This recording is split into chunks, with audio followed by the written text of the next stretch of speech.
A gaskiya ne biki wani shagali. Idan ka ga mutane a cikin al'umma ka girmama kowa, don hakan ya samu ma aka girmama mu da ba mu babban takarda domin gayyatan zuwa wajen ɗaura aure da kuma walima. Allah Ubangiji dai ya ba mu iko muka je zuwa wannan walima da aka shirya wato na angwaye kwara uku wanda mutum ɗaya duka ya aura da ras wato haka zalika ina so na gaya muku ku dai biyo ni cikin labarin nawa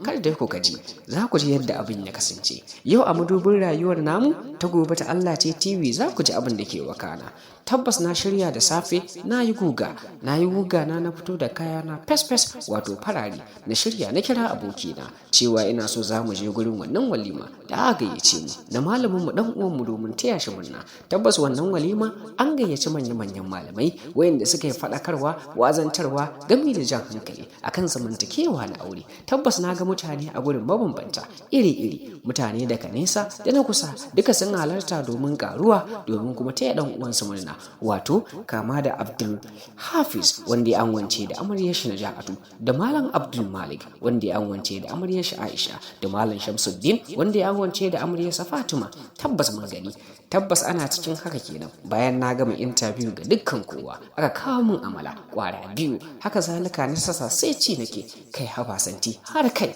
hakan zalika fa abinka da ba sabon ba wannan amala na dinga kaiwa baki ina hadawa da mutumin nawa wato ganda hakan zalika na dinga ci bayan na gama na dauko dis na dan kora abokanni na suna ta hotuna hakan zalika ga mutanen nan kowa sai san barka iyaye na ta addu'a sannan kuma malamai na ta gudanar da wazi hakan zalika bayan mun tafi wato kanin Malam Shamsu sai ya kira mu da fatan kun koma gidan lafiya nace masa mun sauka lafiya yace to masha Allah da zakallahu khairan muna godiya Allah ubangiji ya bar zumunci ni ma ne masa godiya kun ji abin da ya wakana.